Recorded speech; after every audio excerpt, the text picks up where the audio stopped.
Hi everyone, my name is Disa Seymour. I'm a registered nurse. I work at CVPH Medical Center. I specialize in neonatal medicine. I also have a focus in pediatric medicine. In addition to that, I am a student at SUNY Plattsburgh, and I am enrolled in a health promotion course. I've gathered you guys today to give a little presentation on student-athlete concussion awareness, as I know all of you guys participate in sports, and concussions are a very real risk that can happen while you guys are playing your sports. Okay, so if you guys have any questions at all throughout the presentation, just raise your hand and I'll do my best to answer your questions, okay? Alright. So as a priority, concussions are pretty important. A concussion itself, does anyone know what that is? It's a head injury. It's actually a mild traumatic brain injury that results from a direct or indirect hit to the head or body that causes the head to move rapidly back and forth, shifting the brain in the skull. So if your head gets hit hard enough, your brain can actually move and it can cause some damage to your brain. It is estimated that there are more than 300,000 sports-related concussions every year, and more than 60,000 of these are among high school athletes. So that's a lot. That's a pretty big risk for you guys. It can happen in just about any sport that you guys participate in. So the target population that I'm working with to spread this information and provide education to are high school athletes. It's a little bit of numbers for you guys.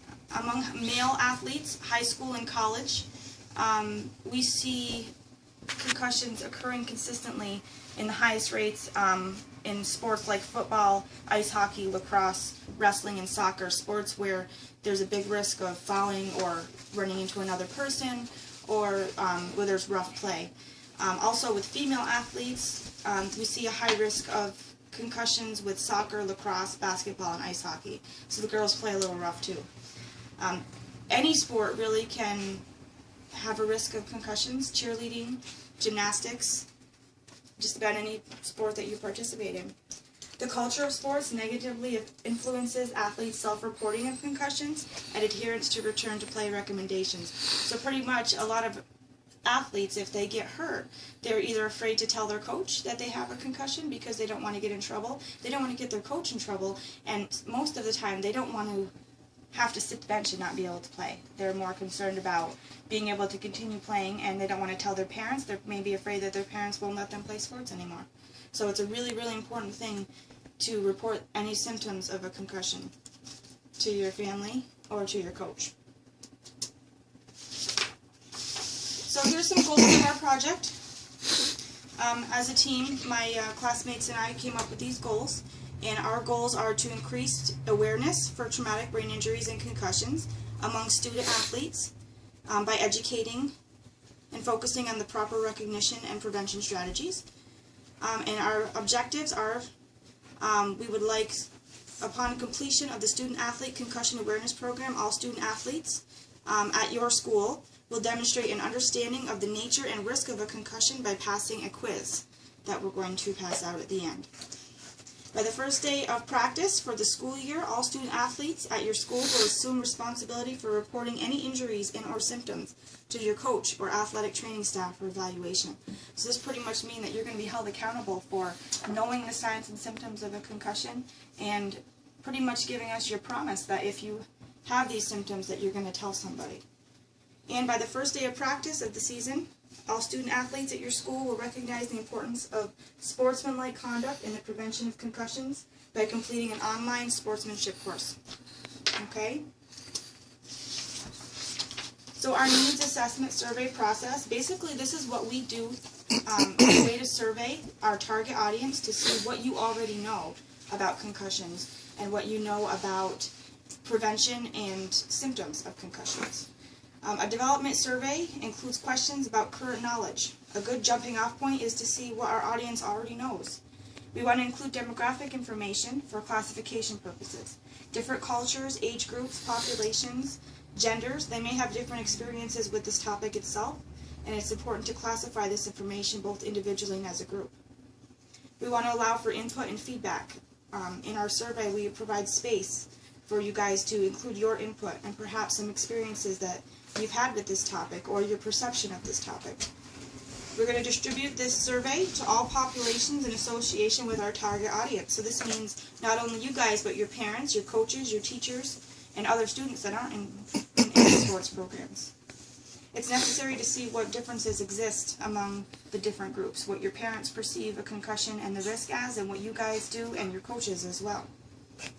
We want to get these surveys back in a timely manner to make sure that we have this data quickly collected, and it's allowing our participants to have possession of the surveys. By letting you guys keep these for an extended period of time, you may forget to fill them out, you may lose them, so we want to get them back pretty quick. So once we evaluate the responses, we'll compile the information and evaluate it and see where the need is to offer further education. So interventions and strategies for concussions. After reviewing the University of Michigan concussion education video and completing the accompanying quiz, athletes will be able to identify the 4 R's, which are recognize, remove, report, and recover. Upon reviewing your school's concussion action plan, student athletes will be able to verbalize understanding by identifying 4 major interventions. Once the action plan is reviewed, all student athletes will sign a head injury and information sheet reinforcing their knowledge about concussions. The second objective will be that coaches and other training staff will complete a CDC, which is a Center for Disease Control, heads-up concussion training course. And this is to ensure competence in the event that they need to evaluate a student athlete to make sure that they're doing it right, because your guys' safety is the #1 priority when it comes to this. Coaches and students will be encouraged to download applications on their iPhones or tablets to help them respond to symptoms of a concussion. An example of a concussion recovery tool is Return to Play, and that's something that you guys can download on your phones and your tablets and iPads and all that kind of thing. We want to reinforce respectful behaviors and open communication between coaches, athletes, and healthcare professionals to encourage early recognition and reporting of concussions. And our last objective is to discourage student athletes from settling disputes with violence, which may lead to injuries such as concussions. You guys watch hockey at all? What happens at a hockey game? They fall. They fall and they fight. They fight a lot. And a lot of the injuries that occur during sports like hockey, even lacrosse, is because of violence amongst the players. So this is also a big deal that we want to encourage sportsmanship between teams and players. So we want to encourage behavior like playing fair, following the rules of the game, and treating opponents with respect. Students will compete in the NFHS course, which reinforces having fun and playing safe in sport. We enhance team sportsmanship and camaraderie by encouraging team-building activities such as bowling or team dinners. These types of activities can build relationships and bring positive results on the field. And we're going to talk a little bit about culture. In this area, we don't have a whole lot of diversity amongst cultures, but if you have students at your school that are from different areas, different ethnicities, they may have different opinions and beliefs about student-athlete concussions. So culture itself is a set of beliefs, values, and behaviors that are shared by a member of a society that provide or design a roadmap for living. The United States is a pretty diverse country. This area, not so much, but it's still important to be considerate of other cultures. Cultural competence is the ability to know, understand, and effectively work with populations from diverse cultures and backgrounds in order to provide adequate care.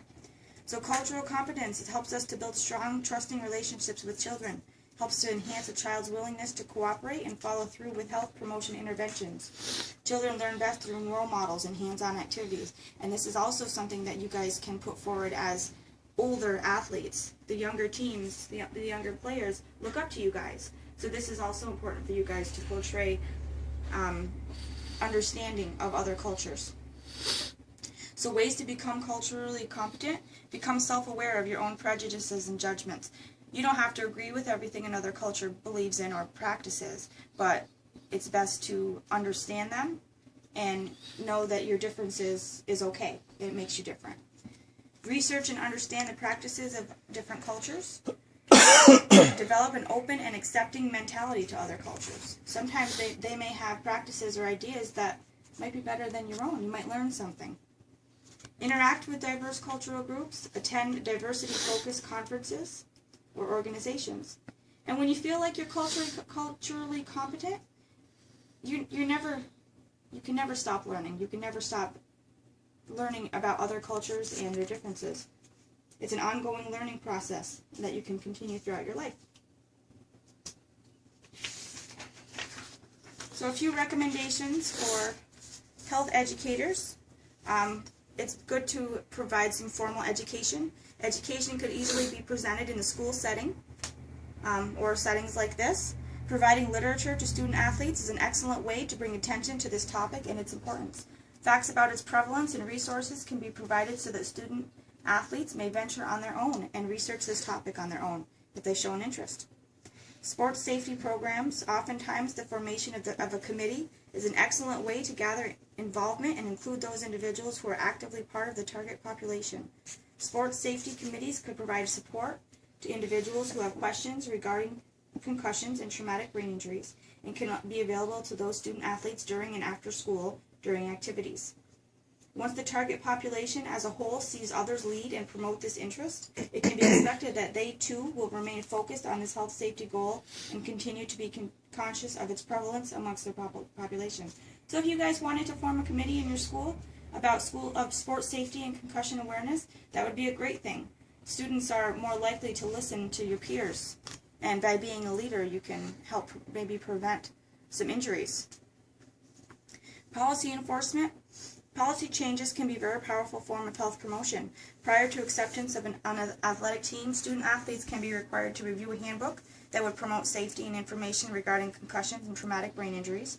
And it can be a required policy that each student athlete either complete a short exam pertaining to this topic or provide a signature that they have read and understand the risks of injury and actions they must take to prevent injury and maintain optimal health.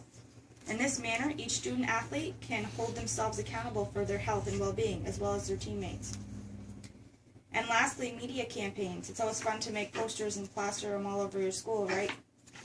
Media campaigns can be an excellent way to broadcast information, and you can make it free.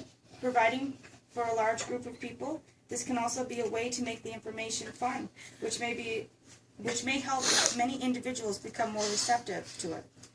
Student athletes may create posters to place throughout their school that promote sports safety, including sources of support and information for those who have further questions.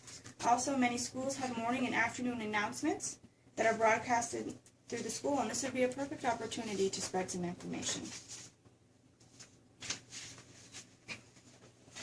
All right, guys, and we're right at the end. So our evaluation of outcomes, what good is any teaching program without any evaluation? You guys always have a test at the end of every class, right?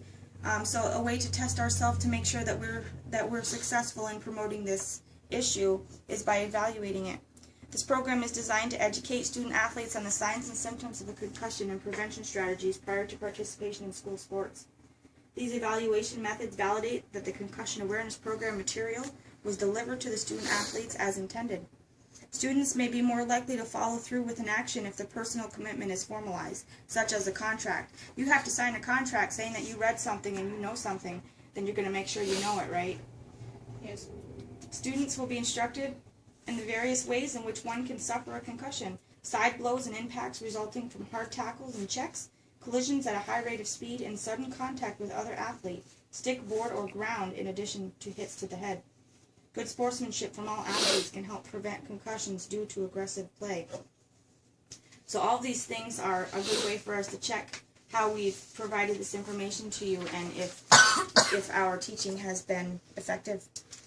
So here are some references that we use for today's presentation, and these will be provided to you. If you have any further questioning, I can stick around and give you guys some information.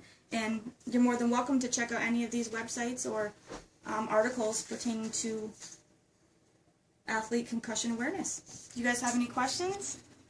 No? Okay. Well, thank you for your time today. I hope you guys take some information back with you.